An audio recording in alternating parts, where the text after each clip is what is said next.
Hi ಎಲ್ರಿಗೂ ನಮಸ್ತೆ. ನಾವಿವತ್ತು ಮಾಡಕ್ ಹೋಗ್ತಾ ಇರೋದು ಬಜಾಜ್ ಫ್ರೀಡಮ್ 125 ಬೈಕ್ ನ ರಿವ್ಯೂ ಮಾಡಕ್ ಹೋಗ್ತಾ ಇದೀವಿ. ಬೈಕ್ ಇಲ್ಲೇ ಇದೆ. ಮೊದಲು ಬೈಕ್ ಫಸ್ಟ್ ಲುಕ್ ಚೆಕ್ ಮಾಡ್ಕೊಂಬಿಡೋಣ. ಬೈಕ್ ಬಂದು ಈ ತರ ಬರುತ್ತೆ. ಬಜಾಜ್ ಫ್ರೀಡಮ್ ಅಂತ ಫ್ರಂಟ್ ಅಲ್ಲಿ. ಓಕೆ, ಗೆ ಪ್ಲಾಸ್ಟಿಕ್ ಗಾರ್ಡ್ ಕೊಡ್ತಾನೆ. ಓಕೆ, ಈ ತರ ಬಂದು ಫಸ್ಟ್ ಔಟ್ಲುಕ್ ಈ ತರ ಬರುತ್ತೆ. ನೆಕ್ಸ್ಟ್ ಇದ್ರದ್ದು ಸ್ಪೆಸಿಫಿಕೇಶನ್ ನೋಡ್ಕೊಂಡು ಹೋಗೋಣ. ಒನ್ ಬೈ ಒನ್ ನಾನು ನಿಮ್ಗೆ ಡೀಟೇಲ್ ಆಗಿ ತಿಳಿಸ್ಕೊಂಡು ಹೋಗ್ತೀನಿ. ನಾನು ಇದು ಇವಾಗಲೇ ತಗೊಂಡು 3 ಮಂತ್ಸ್ ಆಯಿತು. ಒಂದು 10,000 ರನ್ ಆಗಿದೆ ಆಲ್ರೆಡಿ. ಎಲ್ಲ ಅದ್ರ ಬಗ್ಗೆ ಡೀಟೇಲ್ ಆಗಿ ತೋರಿಸ್ತೀನಿ ಇವಾಗ. ಒನ್ ಬೈ ಒನ್ ನೋಡ್ಕೊಂಡು ಹೋಗೋಣ. ಬಜಾಜ್ ಅವ್ರದ್ದು ಫ್ರೀಡಮ್ 125 ಅಂತ 125 cc ಸೆಗ್ಮೆಂಟಲ್ಲಿ ಬರುತ್ತೆ ಇದು ಗಾಡಿ ಬಂದು. ಇದರಲ್ಲಿ ನಿಮಗೆ 2 ಟೈಪ್ಸ್ ಬರುತ್ತೆ. ಅಂದರೆ CNGನೂ ಬರುತ್ತೆ ಪ್ಲಸ್ ಪೆಟ್ರೋಲ್ನೂ ಬರುತ್ತೆ. CNG ಬಂದು ನಿಮಗೆ 2 kg ಇರುತ್ತೆ, ಪೆಟ್ರೋಲ್ ಬಂದು 2 ಲೀಟರ್ ಇರುತ್ತೆ. ಎಲ್ಲೂ ಇಲ್ಲೇ ಫಿಲ್ ಮಾಡೋದಿರುತ್ತೆ. ಫಸ್ಟ್ ಒಂದು ನಿಮಗೆ ಫೀಚರ್ಸ್ ಹೇಳ್ಬಿಡ್ತೀನಿ ಕೇಳಿ. LED ಹೆಡ್ ಲ್ಯಾಂಪ್ ಬರುತ್ತೆ ಫಸ್ಟ್ಗೆ. ಅದಾದಮೇಲೆ ಶಾಕ್ ಅಬ್ಸರ್ವರ್ಸ್ ಬರುತ್ತೆ. ಶಾಕ್ ಅಬ್ಸರ್ವರ್ಸ್ಗೆ ನಿಮಗೆ ಇಲ್ಲಿ ಪ್ಲಾಸ್ಟಿಕ್ನ ಕೊಟ್ಟಿದ್ದಾನೆ, ನಿಮಗೆ ಕವರ್ ಆಗಿ ಪ್ಲಾಸ್ಟಿಕ್ನ ಕೊಟ್ಟಿದ್ದಾರೆ. ಬಟ್ ಶಾಕ್ ಅಬ್ಸರ್ವರ್ ಒಳಗಡೆ ಎಲ್ಲ ಚೆನ್ನಾಗಿದೆ. ಅದಾದಮೇಲೆ ನಿಮಗೆ ಇಂಜನ್ಗೆ ಗಾರ್ಡ್ ಕೊಟ್ಟಿದ್ದಾನೆ. ಇಂಜನ್ ಗಾರ್ಡ್ ಅಂದರೆ ಇನ್ ಕೇಸ್ ಕಲ್ಲು ಏನಾದರೂ ಹೊಡೆದ್ರೆ ಡ್ಯಾಮೇಜ್ ಆಗಬಾರ್ದು ಅಂತ ನಾರ್ಮಲ್ ಎಲ್ಲ ಬೈಕ್ಗೂ ಕೊಡ್ತಾರೆ. ಅದಾದಮೇಲೆ ಇದು ವಾಲ್ ಕೊಟ್ಟಿರ್ತಾನೆ ನಿಮಗೆ CNGನ ಆನ್ ಆಫ್ ಮಾಡಲಿಕ್ಕೆ. ಇನ್ ಕೇಸ್ ನೀವು ಊರಿಗೆ ಹೋಗ್ತೀರಾ ಇಲ್ಲೂ 1 ವೀಕಲ್ಲಿ ಅಂತಂದರೆ 1 ವೀಕ್ವರೆಗೂ ನಿಮಗೆ ಸ್ಟಾಪ್ ಆಗಬೇಕು. ಇಲ್ಲಿ ಆಫ್ ಮಾಡಿದ್ರೆ ನಿಮಗೆ CNG ಸಪ್ಲೈ ಇರಲ್ಲ ಟ್ಯಾಂಕಿಂದ, ಅಷ್ಟೇ ಇರುತ್ತೆ. ಅದಾದಮೇಲೆ ಇಂಜನ್ ಬರುತ್ತೆ. ಇಂಜನ್ ಬಂದಮೇಲೆ ಇಲ್ಲಿ ನಿಮಗೆ ಸಿಂಗಲ್ ಶಾಕ್ ಅಬ್ಸರ್ವರ್ ಬರುತ್ತೆ. ಈ ಗಾಡಿಗೆ single shock observer, mono shock observer ಬರುತ್ತೆ. ಯಾಕಂದರೆ ಹೈಟ್ನೂ ಚೆನ್ನಾಗಿದೆ ಗಾಡಿ, ಬಟ್ ಶಾಕ್ ಅಬ್ಸರ್ವರ್ ತುಂಬ ಒಳ್ಳೆ ಕ್ವಾಲಿಟಿದು ಹಾಕಿದ್ದಾನೆ ಅಂತಲೇ ಹೇಳ್ಬೋದು. ಒಳ್ಳೆ ಇವಾಗ ಎಕ್ಸ್ಪಲ್ಸ್ ಬರ್ತಾವಲ್ಲ ಆ ಕ್ವಾಲಿಟಿದು ಹಾಕಿದ್ದಾನೆ ಅಂತ ಹೇಳ್ಬೋದು. ಆ್ಯಂಡ್ ನಿಮ್ಗೆ ಇಲ್ಲಿ ಮಡ್ಗಾರ್ಡ್ ಬರುತ್ತೆ ಒಂದು. ನಾನು ಅದನ್ನು ತೆಗೆದಿದ್ದೀನಿ, ಲುಕ್ ಒಂದು ಸ್ವಲ್ಪ ರಾ ಆಗಿರಲಿ ಅನ್ನೋಕ್ಕೋಸ್ಕರ ಮಡ್ಗಾರ್ಡ್ನ ತೆಗೆದಿದ್ದೀನಿ. ಇಲ್ಲೊಂದು ಸ್ಯಾರಿ ಗಾರ್ಡ್ನೂ ಬರುತ್ತೆ, ಅದನ್ನು ಎರಡು ಸೇರಿಸಿ ತೆಗೆದಿದ್ದೀನಿ ನಾನು. ಬಟ್ ಅದು ಒಳ್ಳೆ ಕ್ವಾಲಿಟಿದೇ ಕೊಟ್ಟಿದ್ದಾನೆ. ಹಿಂದ್ಗಡೆ ಯಾವುದು ಡಸ್ಟ್ ಆಗಬಾರ್ದು ಅನ್ನೋಕ್ಕೋಸ್ಕರ. ಅದಾದಮೇಲೆ ಇಲ್ಲಿ ಚೈನ್ಸ್ ಪಾಕೆಟ್ಗೆ ಕವರ್ ಕೊಡ್ತಾನೆ ಪೂರ್ತಿಯಾಗಿ. ಇವಾಗ ನೆಕ್ಸ್ಟ್ ಬಂದು ಇಲ್ಲಿ ಟೈರ್ ಬಂದು ನಿಮಗೆ TVSದು ಯೂರೋ ಗ್ರಿಪ್ ಟೈರ್ನ ಕೊಟ್ಟಿದ್ದಾನೆ. ಒಳ್ಳೆ ಕ್ವಾಲಿಟಿ ಟೈರ್ ಅಂತ ಹೇಳ್ಬೋದು. ಯಾವುದೇ ರೀತಿ ಸ್ಕಿಡ್ ಆಗಲ್ಲ, ಆಮೇಲೆ ಜಾರ್ಕೊಂಡು ಹೋಗಲ್ಲ ಅಷ್ಟು ಈಸಿಯಾಗಿ ಅಂತ ಒಳ್ಳೆ TVS ಕಂಪ್ನಿಯವ್ರು ಕೊಟ್ಟಿದ್ದಾನೆ ಯೂರೋ ಗ್ರಿಪ್ ಅಂತ. ಅದು ಕೂಡ ಚೆನ್ನಾಗಿದೆ. ಒಳ್ಳೆ ಸ್ಪೆಸಿಫಿಕೇಷನ್ಸ್ ಬಂದು ಚೆನ್ನಾಗಿದೆ. ಎಲ್ಲ ಹಾಕಿರೋ ಐಟಮ್ಸ್ ಎಲ್ಲ ಬಂದು ಇವಾಗ ಆನ್ ಮಾಡಿಕೊಂಡು ನೋಡೋಣ. ಆ್ಯಂಡ್ ಫಸ್ಟ್ ನೆಕ್ಸ್ಟ್ ನಿಮಗೆ CNG ಫಿಲ್ ಮಾಡೋದು ಅಂತ ತೋರಿಸ್ಬಿಡ್ತೀನಿ. CNG ಬಂದು ಇಲ್ಲಿ, ಪೆಟ್ರೋಲ್ ಬಂದು ಇಲ್ಲಿ. ಪೆಟ್ರೋಲ್ ನಿಮಗೆ ನಾರ್ಮಲ್ ರೊಟೇಷನ್ ಮಾಡಿ ತೆಗೆಯೋದಿರುತ್ತೆ, ಅದೇನು ಎಲ್ಲ ಬೈಕಲ್ಲೂ ಸೇಮ್ ಬರುತ್ತೆ. ಬಟ್ ನಿಮಗೆ CNG ಬಂದು ಇಲ್ಲಿ ಫಿಲ್ ಮಾಡಬೇಕಾಗತ್ತೆ CNGನ. CNG ನೆಕ್ಸ್ಟ್ ಇಲ್ಲಾದಮೇಲೆ ಅದಾದಮೇಲೆ ಸೇಫ್ಟಿಗೋಸ್ಕರ ಏನು ಕೊಟ್ಟಿದ್ದಾನೆ ಅಂದರೆ, ನೀವು CNG ಇದು ಲಾಕ್ ಇದೆಯಲ್ಲ, ಇದನ್ನು ಹಾಕಿದ ಮೇಲೇ ನಿಮಗೆ ಬೈಕ್ ಸ್ಟಾರ್ಟ್ ಆಗುತ್ತೆ. ಸೆನ್ಸರ್ ಕೊಟ್ಟಿದ್ದಾನೆ ಇದಕ್ಕೊಂದು, ಅದನ್ನು ಹಾಕಿದ ಮೇಲೇ ನಿಮಗೆ ಬೈಕ್ ಸ್ಟಾರ್ಟ್ ಆಗುತ್ತೆ. ಇನ್ ಕೇಸ್ ಅದನ್ನು ಓಪನ್ ಇಟ್ಟು ನೀವು ಬೈಕ್ ಸ್ಟಾರ್ಟ್ ಮಾಡೋಕ್ಕೆ ಹೋದರೆ ಬೈಕ್ ಯಾವ ಕಾರಣಕ್ಕೂ ಸ್ಟಾರ್ಟ್ ಆಗೋಲ್ಲ. ಅದಾದಮೇಲೆ ಇನ್ನೊಂದು ಡಿಫೆಕ್ಟ್ ಏನು ಅಂದರೆ ಇದರಲ್ಲಿ ನಿಮಗೆ ಇಲ್ಲಿ ನಿಮಗೆ ಕಟ್ ಆಫ್ ಸ್ವಿಚ್ ಬರೋಲ್ಲ. ಯಾವುದೇ ಥರದ ಕಟ್ ಆಫ್ ಸ್ವಿಚ್ ಬರೋಲ್ಲ. ನೀವು ಕೀಯಲ್ಲಿ ಆಫ್ ಆನ್ ಮಾಡ್ಕೋಬೇಕಾಗತ್ತೆ. ಅದಾದಮೇಲೆ ಸೌಂಡ್ ಒಂದು ನೋಡ್ಕೊಂಬಿಡೋಣ. ಗಾಡಿ ಸ್ಟಾರ್ಟ್ ಮಾಡಿಬಿಟ್ಟು ಸೌಂಡ್ ಒಂದು ಯಾವ ಥರ ಬರುತ್ತೆ ಅಂತ ನೋಡ್ಕೊಂಬಿಡೋಣ.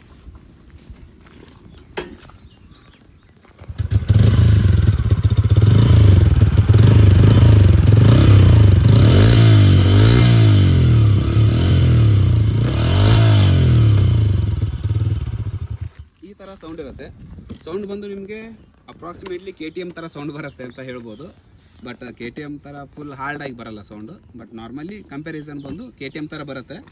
ಅದಾದಮೇಲೆ ನಿಮಗೆ ಪೆಟ್ರೋಲಲ್ಲಿ ಒಳ್ಳೆ ಪಿಕಪ್ ಕೊಡುತ್ತೆ ಗಾಡಿ ಬಂದು. ನಿಮಗೆ CNG ಟು ಪೆಟ್ರೋಲ್ ಕಂಪೇರ್ ಮಾಡಿದ್ರೆ CNGಲಿ ಸ್ವಲ್ಪ ಡೌನ್ ಅನಿಸುತ್ತೆ. ಬಟ್ ಪೆಟ್ರೋಲಲ್ಲಿ ಮಾತ್ರ ನಿಮಗೆ ಹೆವಿ ಪವರ್ಫುಲ್ಲಾಗಿ ಓಡುತ್ತೆ ಗಾಡಿ. ಕಂಪ್ನಿಯವನು ಏನು ಹೇಳ್ತಾನೆ ಅಂದರೆ CNGಲಿ ನಿಮಗೆ 1 kgಗೆ ಅರೌಂಡ್ ನಿಮಗೆ 105ರಿಂದ 110ವರೆಗೂ ಮೈಲೇಜ್ ಕೊಡುತ್ತೆ ಅಂತ ಹೇಳ್ತಾನೆ. ಆಲ್ಮೋಸ್ಟ್ ನಮಗೆ ಪ್ರಾಕ್ಟಿಕಲಿ ಬಂದಿರೋದು 1 kgಗೆ 100 ಮೇಲಂತೂ ಬಂದಿದೆ. ಆಲ್ಮೋಸ್ಟ್ ಆಗಿ 100 ಮೇಲೆ ಬಂದಿದೆ. ಅವನು ಹೇಳಿರೋ ಇದಕ್ಕೆ ಕರೆಕ್ಟಾಗಿ ಬಂದಿದೆ ಅಂತಲೇ ಹೇಳ್ಬೋದು. ಪೆಟ್ರೋಲಲ್ಲಿ ನಾವು ಅಷ್ಟೊಂದು ಜಾಸ್ತಿ ಚೆಕ್ ಮಾಡಿಲ್ಲ, ಬಟ್ ನಿಮಗೆ 60ರಿಂದ 75ವರೆಗೂ ಬಂದೇ ಬರುತ್ತೆ ಮೈಲೇಜ್ ಬಂದು. ನಾವು ಒನ್ ಟೈಮ್ ಚೆಕ್ ಮಾಡಿದಾಗ 1 ಲೀಟ್ರ್ ಹಾಕಿಸಿದಾಗ 65 ಕಿಲೋಮೀಟ್ರ್ ಆರಾಮಾಗಿ ಬಂದಿದೆ. ಅದಾದಮೇಲೆ ಸ್ಪೀಡ್ ಬಂದು CNGಲಿ ನಮಗೆ 90 ಅಂತ ಹೇಳ್ತಾನೆ ಕಂಪ್ನಿಯವನು, ಬಟ್ ನಮಗೆ ಅರೌಂಡ್ 100ವರೆಗೂ ಬಂದಿದೆ ಇಲ್ಲಿವರೆಗೂ. ನಿಮಗೆ ಅದನ್ನು ಚೆಕ್ ಮಾಡಿನೂ ತೋರಿಸ್ತೀನಿ. ಅರೌಂಡ್ ನಮಗೆ 100ವರೆಗೂ ಬಂದಿದೆ, 100 ಕಿಲೋಮೀಟರ್ ಸ್ಪೀಡ್ವರೆಗೂ ಬಂದಿದೆ. ಆ್ಯಂಡ್ ಇದರಲ್ಲಿ 110ವರೆಗೂ ಬರುತ್ತೆ ಪೆಟ್ರೋಲಲ್ಲಿ ಅಷ್ಟೇ. ಅದಾದಮೇಲೆ ಲುಕ್ ವೈಸ್ ಎಲ್ಲ ಡಿಫ್ರೆಂಟ್ ಆಗಿದೆ. ಒಂದು ಸ್ವಲ್ಪ ಗಾಡಿ ಲುಕ್ ವೈಸು ಡಿಫ್ರೆಂಟ್ ಆಗಿದೆ, ಬಟ್ ರೈಡ್ ಮಾಡಲಿಕ್ಕೂ ಸೂಪರ್ ಆಗಿದೆ. ಅದಾದಮೇಲೆ ಇದ್ರದ್ದು ಇನ್ನೊಂದು ಒಳ್ಳೆ ಇದೇನೆಂದರೆ ಸೀಟ್ನ ಫುಲ್ ಎಕ್ಸ್ಟೆಂಡ್ ಆಗಿ ಕೊಟ್ಟಿದ್ದಾನೆ. 3ರಿಂದ 4 ಜನ ಆರಾಮಾಗಿ ಕೊಡ್ಬೋದು. ಇದು ಇಲ್ಲಿಗಲ್ ನಿಜ, ಇಂಡಿಯಾದಲ್ಲಿ. ಬಟ್ ಯಾಕೆ ಕೊಟ್ಟಿದ್ದಾನೆ ಅಂದರೆ ಅವನು ಇಲ್ಲಿ ಕೆಳಗಡೆ CNG ಟ್ಯಾಂಕ್ ಬರುತ್ತೆ, ಕೆಳಗಡೆ ಬಂದು CNG ಟ್ಯಾಂಕ್ ಬರುತ್ತೆ. CNG ಟ್ಯಾಂಕಲ್ಲಿ ಇದು ನಮಗೆ ಇಲ್ಲಿಂದ ಫ್ರಂಟ್ ಇಲ್ಲಿವರೆಗೂ CNG ಟ್ಯಾಂಕ್ ಬರುತ್ತೆ. CNG ಟ್ಯಾಂಕ್ ಇರೋದ್ರಿಂದ ನಮಗೆ ಅಷ್ಟುದ್ದ ಸೀಟ್ ಬೇಕೇ ಬೇಕಾಗುತ್ತೆ, ಯಾಕಂದರೆ CNG ಇದ್ರ ಮೇಲೇ ಇರೋದ್ರಿಂದ. ಆಮೇಲೆ CNGನೂ ಒಳ್ಳೆ ಕ್ವಾಲಿಟಿ ಕೊಟ್ಟಿದ್ದಾನೆ ಸಿಲಿಂಡರ್ನ.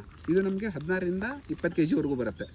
ಈ ಗ್ಯಾಸ್ ಹಿಡಿಯೋದೇ 2 kg ಆದ್ರೂ 16ರಿಂದ 20 kg ವರೆಗೂ ಟ್ಯಾಂಕ್ ಕೊಟ್ಟಿದ್ದಾನೆ, ಅಂದರೆ ಒಳ್ಳೆ ಕ್ವಾಲಿಟಿ ಬಿಲ್ಡನ್ನೇ ಕೊಟ್ಟಿದ್ದಾನೆ. ಅದಾದಮೇಲೆ ಇನ್ ಕೇಸ್ ನಾವು ಬೈಕಿಂದ ಬಿದ್ದರೂ, ಇನ್ ಕೇಸ್ ಯಾವುದೇ ಗಾಡಿ ಬಂದು ಅದಕ್ಕೆ ಹತ್ತಿದ್ರೂ ಏನೂ ಡ್ಯಾಮೇಜ್ ಆಗದೇ ಇರೋಂಗೆ ಅದಕ್ಕೆ ಫುಲ್ ಸಪೋರ್ಟಿವ್ ಆಗಿ ಇದನ್ನು ಕೊಟ್ಟಿದ್ದಾನೆ. ಮೆಟಲ್ನ ಹಾಕಿದ್ದಾನೆ ಸುತ್ತಲೂ. ಅದಕ್ಕೋಸ್ಕರ ಯಾವುದೇ ಇದ್ರ ಪ್ರಾಬ್ಲಮ್ನೂ ಇಲ್ಲ, ಇದರಲ್ಲಿ ಸೇಫ್ಟಿ ಪ್ರಾಬ್ಲಮ್ನೂ ಇಲ್ಲ ಅಂತಲೇ ಹೇಳ್ಬೋದು. ಇವಾಗ ಬಂದು ಗಾಡಿ ಸ್ಟಾರ್ಟ್ ಮಾಡೋಣ. ಆನ್ ಮಾಡಿದ ತಕ್ಷಣ ಹಾಯ್ ಅಂತ ಬರುತ್ತೆ. ಇದು ಬಂದು CNG ಮೀಟ್ರ್, ಇದು CNG ಮೀಟ್ರ್ ಬರುತ್ತೆ. CNG ಮೀಟ್ರಲ್ಲಿ ಎಷ್ಟಿದೆ ಅಂತ ತೋರಿಸುತ್ತೆ. 1 ಪಾಯಿಂಟ್ ಖಾಲಿಯಾಗಿದೆ, 1 ಪಾಯಿಂಟಿಗೆ ಆಲ್ಮೋಸ್ಟ್ 25 ಕಿಲೋಮೀಟರ್ವರೆಗೂ ಬರುತ್ತೆ. ಅದಾದಮೇಲೆ ನ್ಯೂಟ್ರಲ್ ಗೇಜ್ ಬರುತ್ತೆ. ಇದರಲ್ಲಿ ನಾವು ಹೈಯರ್ ಮಾಡಲ್ ಹೋದರೆ ಯಾವ ಗೇರ್ ಇದೆ ಅಂತ ನಂಬರ್ಸ್ನೂ ತೋರಿಸುತ್ತೆ. ಬಟ್ ಇದು ಬೇಸಿಕ್ ಮಾಡಲ್ ಇರೋದ್ರಿಂದ ನ್ಯೂಟ್ರಲ್ ಅಷ್ಟೇ ತೋರಿಸುತ್ತೆ, ಯಾವುದೇ ಗೇರ್ ತೋರಿಸಲ್ಲ. ಆಮೇಲೆ ಇಲ್ಲಿ ಬಂದು ಇದು ನಮಗೆ petrol to CNG shifting button ಇರುತ್ತೆ. ಇದು ಬಂದು CNG ಇರುತ್ತೆ, ಇದು ಬಂದು ಪೆಟ್ರೋಲ್ ಇರುತ್ತೆ. ಇದರಲ್ಲಿ ಇನ್ನೊಂದು ಏನಿದೆ ಅಂದರೆ ಪೆಟ್ರೋಲ್ಗಿದ್ದಾಗ ನಮಗೆ ಎಷ್ಟಿದೆ ಅಂತ ತೋರಿಸಲ್ಲ. ಓಕೆ, ಇನ್ ಕೇಸ್ ನಮ್ಗೆ ಪೆಟ್ರೋಲ್ ಏನಾದರೂ ಅರ್ಧ ಲೀಟ್ರ್ಗಿಂತ ಕಡಿಮೆ ಇದ್ದರೆ ಟ್ಯಾಂಕಲ್ಲಿ ಬ್ಲಿಂಕ್ ಆಗಿ ಸ್ಟಾರ್ಟ್ ಆಗುತ್ತೆ. ಇಲ್ಲಿ ಪೆಟ್ರೋಲ್ ಬರುತ್ತಲ್ಲ, ಇಲ್ಲಿ ಬ್ಲಿಂಕ್ ಆಗಿ ಸ್ಟಾರ್ಟ್ ಆಗುತ್ತೆ. ಅರ್ಧ ಲೀಟ್ರ್ಗಿಂತ ಕಡಿಮೆ ಇದ್ದರೆ ಅದರಲ್ಲಿ ತಿಳ್ಕೊಬೇಕು ಸ್ವಲ್ಪ ಪೆಟ್ರೋಲ್ ಕಡಿಮೆ ಇದೆ ಅಂತ. ಅದಾದಮೇಲೆ CNG ಇಲ್ಲಿ ರನ್ ಆಗ್ತಿದ್ರೆ ಇಲ್ಲಿ CNG ಅಂತ ತೋರಿಸುತ್ತೆ, ಪೆಟ್ರೋಲಲ್ಲಿ ರನ್ ಆಗ್ತಿದ್ರೆ ಇಲ್ಲಿ ಪೆಟ್ರೋಲ್ ಅಂತ ಇಂಡಿಕೇಟ್ ಆಗಿ ಸ್ಟಾರ್ಟ್ ಆಗುತ್ತೆ. ಅದಾದಮೇಲೆ ಸೈಡ್ ಸ್ಟ್ಯಾಂಡ್ಗೆ ಸೆನ್ಸರ್ ಕೊಟ್ಟಿದ್ದಾನೆ. ಇನ್ ಕೇಸ್ ಸೈಡ್ ಸ್ಟ್ಯಾಂಡ್ ತೆಗೆದಿಲ್ಲ ಅಂದರೆ ಗಾಡಿ ಮೂವ್ ಆಗೋಲ್ಲ, ಆ ಥರನೂ ಆಲ್ಮೋಸ್ಟ್ ಎಲ್ಲ ಗಾಡೀಲಿ ಇದೆ. ಆಮೇಲೆ ಇಲ್ಲಿ ಬಂದು USB ಚಾರ್ಜಿಂಗ್ ಪೋರ್ಟ್ ಕೊಟ್ಟಿದ್ದಾರೆ. USB ಚಾರ್ಜಿಂಗ್ ಪೋರ್ಟ್ ಕೊಟ್ಟಿರೋದ್ರಿಂದ ಇನ್ ಕೇಸ್ ಈ ಗಾಡಿ ಮ್ಯಾಕ್ಸಿಮಮ್ ಯೂಸ್ ಆಗೋದು ಯಾರಿಗೆ ಅಂದರೆ ಡೆಲಿವರಿ ಬಾಯ್ಸು ಮತ್ತು ಬೈಕ್ ಟ್ಯಾಕ್ಸಿ ಏನಾದರೂ ಯಾರಾದರೂ ಮಾಡ್ತಿದ್ರೆ ಅವ್ರಿಗೆ ಜಾಸ್ತಿ ಯೂಸ್ ಆಗ್ತಿರುತ್ತೆ. ಸೊ ಚಾರ್ಜಿಂಗ್ ಕೇಬಲ್ ಕೊಟ್ಟಿರೋದ್ರಿಂದ ಅವ್ರಿಗೂ ತುಂಬ ಯೂಸ್ ಆಗುತ್ತೆ ಅಂತಲೇ ಹೇಳ್ಬೋದು. ಯಾಕಂದರೆ ಕಂಟಿನ್ಯೂ ಮೊಬೈಲ್ನ ಚಾರ್ಜ್ ಹಾಕಬೇಕಾಗತ್ತೆ, ಚಾರ್ಜ್ ಡೌನ್ ಆದರೆ ಕೆಲಸಕ್ಕೆ ಒಂದು ಸ್ವಲ್ಪ ಪ್ರಾಬ್ಲಮ್ ಆಗುತ್ತೆ ಅನ್ನೋದಕ್ಕೋಸ್ಕರ ಕೊಟ್ಟಿರ್ತಾನೆ. ಬಟ್ ಇದು ಹೆವಿಯಾಗಿ ಯೂಸ್ ಆಗುತ್ತೆ ಅಂತಲೇ ಹೇಳ್ಬೋದು. ಮ್ಯಾಕ್ಸಿಮಮ್ ಇದು ಯೂಸ್ ಆಗೋದು ಡೆಲಿವರಿ ಬಾಯ್ಸ್ ಅವ್ರ ಝೊಮ್ಯಾಟೊ ಸ್ವಿಗ್ಗಿ ಮಾಡ್ತಿರ್ತಾರಲ್ಲ ಅವರು. ಆಮೇಲೆ ಇನ್ ಕೇಸ್ ಬೈಕ್ ಟ್ಯಾಕ್ಸಿ ಏನಾದರೂ ಮಾಡ್ತಾಯಿದ್ರೆ ಒಳ್ಳೆ ವರ್ತ್ ಇದೆ ಅಂತ ಹೇಳ್ಬೋದು. ಯಾಕಂದರೆ ಮೈಲೇಜ್ನೂ ಚೆನ್ನಾಗಿದೆ, ರನ್ನಿಂಗ್ನೂ ಚೆನ್ನಾಗಿದೆ. ಸಿಟಿಲಂತೂ ನಿಮಗೆ ಜಾಸ್ತಿ ಸ್ಪೀಡ್ ಏನು ಅವಶ್ಯಕತೆ ಇರೋಲ್ಲ, 100ವರೆಗೂ ಹೋಗುತ್ತೆ ಅಂದರೆ ಒಳ್ಳೆ ಸ್ಪೀಡೇ ಬರುತ್ತೆ ಸಿಟಿಲಿ. ಅದಾದಮೇಲೆ ಪಿಕಪ್ನೂ ಚೆನ್ನಾಗಿದೆ. ನಾವು ಪೆಟ್ರೋಲಲ್ಲೂ ಪಿಕಪ್ ಚೆನ್ನಾಗಿದೆ ಆ್ಯಂಡ್ CNGನೂ ಚೆನ್ನಾಗಿದೆ. CNG ಇದೇ ಫಸ್ಟ್ ಬೈಕ್ ಆಗಿರೋದ್ರಿಂದ CNG ಬೇರೆ ಬೈಕಿಗೆ ಕಂಪೇರ್ ಮಾಡೋಕ್ಕಂತೂ ಚಾನ್ಸ್ ಇಲ್ಲ. ಅದಕ್ಕೋಸ್ಕರ CNG ಚೆನ್ನಾಗಿದೆ ಅಂತಲೇ ಹೇಳ್ಬೋದು. ಯಾಕಂದರೆ ಇದಕ್ಕಿಂತ ಇನ್ನೊಂದು ಚೆನ್ನಾಗಿರೋದು ಬಂದು ನಾವು ಇದನ್ನು ಕಂಪೇರ್ ಮಾಡಿ ಇದು ಚೆನ್ನಾಗಿಲ್ಲ ಅಂತ ಹೇಳೋಕ್ಕಾಗಲ್ಲ. ಯಾಕಂದರೆ ಇರೋದೇ ಒಂದೇ ಬೈಕ್ ಇದೆ ನಮ್ಮ ಇಂಡಿಯಾದಲ್ಲಿ, CNG ಬೈಕ್ ಬಂದು. ಸೊ CNGಲೂ ಒಳ್ಳೆ ಪಿಕಪ್ ಕೊಡುತ್ತೆ. ಯಾಕಂದರೆ ನಾನು 10,000 ಕಿಲೋಮೀಟರ್ವರೆಗೂ ಓಡಿಸಿದ್ದೀನಿ ಇವಾಗ. ಇದನ್ನು ನನಗೆ ಅಂಥ ಫಾಲ್ಟ್ ಏನು ಬಂದಿಲ್ಲ. ಆದರೆ ಇನ್ನೊಂದು ಸಮಸ್ಯೆ ಏನು ಅಂದರೆ ನಾವು ಆನ್ ಟೈಮ್ ಇದರಲ್ಲಿ ಗೇರ್ ಶಿಫ್ಟ್ ಮಾಡಬೇಕಾಗತ್ತೆ, ಗೇರ್ ಡೌನ್ನ ಬೇಗ ಶಿಫ್ಟ್ ಮಾಡಬೇಕಾಗತ್ತೆ. ಅಂದರೆ CNG ಬಂದು ಬೇಗ ಬರ್ನ್ ಆಗೋಲ್ಲ, ಅದಕ್ಕೋಸ್ಕರ ಬೇಗ ನಾವು ಡೌನ್ ಶಿಫ್ಟ್ ಮಾಡಿದ್ರೆ ಚೆನ್ನಾಗಿ ಮೂವ್ ಆಗುತ್ತೆ ಗಾಡಿ ಅಂತಲೇ ಹೇಳ್ಬೋದು. ಬಟ್ ನಿಮಗೆ ಪೆಟ್ರೋಲಲ್ಲಿ ಸ್ವಿಚ್ ಮಾಡಿದಾಗ ಆ ಪ್ರಾಬ್ಲಮ್ ಇರೋಲ್ಲ. ಒಂದು ಸ್ವಲ್ಪ ಗಾಡಿ ವೈಬ್ರೇಷನ್ ಆದ ತಕ್ಷಣ ಗೊತ್ತಾಗುತ್ತೆ, ಗೇರ್ ಚೇಂಜ್ ಮಾಡ್ಕೊತೀವಿ. ಬಟ್ CNGಲಿ ನಾವು ವೈಬ್ರೇಷನ್ ಕೊಡಲ್ಲ, ಆಫ್ ಆಗಿಬಿಡುತ್ತೆ ಗಾಡಿ, ಅದೊಂದು ಇದು ಇರುತ್ತೆ. ಇವಾಗ ಗಾಡಿ ಸ್ಟಾರ್ಟ್ ಮಾಡಿ ರನ್ ಮಾಡಿ ಮೂವ್ ಮಾಡಿ ತೋರಿಸೋಣ.